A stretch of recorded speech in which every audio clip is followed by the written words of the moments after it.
जाहीर होण्याची शक्यता आहे। तर 10वीचा निकाल हा नमस्कार विद्यार्थी मित्रांनो, 10वी आणि 12वीचा रिझल्ट लागणार एप्रिलमध्येच।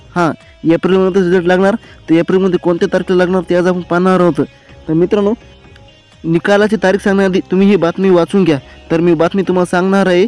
तर चला, काय म्हणले, राज्यातील 10वी आणि 12वी दरसाठी आनंदाची बातमी। 85% उत्तरपत्रिका तपासण्याचे दोन्ही निकाल एप्रिलमध्येच। राज्यातील 26 लाख विद्यार्थ्यांची दिलेला इयत्ता 10वी व इयत्ता 12वीची बोर्ड परीक्षा संपल्यानंतर उत्तरपत्रिकांची तपासणी युद्धपातळीवर सुरू आहे। आज आतापर्यंत दोन्ही वर्गाच्या सर्वच विषयांचे जवळपास 85% उत्तरपत्रिका तपासून पूर्ण झाले आहेत। प्राथमिक परीक्षांचे गुण यावर्षी शाळांनी ऑनलाईन पद्धतीने बोर्डाला पाठवले आहेत। यावर्षी पहिल्यांदाच 12वीचा निकाल जूनच्या पहिल्या आठवड्यात व 10वीचा निकाल जुन्या आठवड्यात जाहीर होतो। पण यंदा दोन्ही वर्गाचे निकाल एप्रिलच्या शेवटच्या आठवड्यात जाहीर होईल अशी सध्या शिस्ती असल्याचे बोर्डातील वरिष्ठ सूत्रांनी सांगितले। पहा मित्रांनो, मागील 2-3 वर्षात या तारखेला रिझल्ट लागला होता 12वीचा। तर आता पण त्या तारखेला लागणार। काय ना, थोडं इलेक्शन थोडं हे चालू आहे मित्रांनो। खूप जणांनी ती तुम्हाला फेक बातमी दिलेली आहे।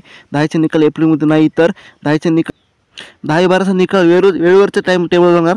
पण फक्त इलेक्शनमध्ये थोडं मागं पुढे डेट होऊ शकते, समोर जाऊ शकते किंवा मागे होते। पण इलेक्शनच्या आधी रिझल्ट लागू शकतो, इलेक्शनच्या आधी रिझल्ट लागू शकतो। मी तुम्हाला ती बातमी खरी सांगतो, ही खरी बातमी आहे मित्रांनो। ही बातमी पहा आधी तुम्ही। दुसऱ्या आठवड्यात जाहीर होण्याची शक्यता आहे। तर 10वीचा निकाल हा 1 ते 3 जून दरम्यान निकाल लागण्याची शक्यता वर्तवली जाते। त्यामुळे आता लोकसभा निवडणुकीच्या निकालाआधीच 10वी आणि 12वीचा निकाल लागणार आहे। त्यामुळे विद्यार्थ्यांसाठी ही मोठी अपडेट पाहायला मिळते।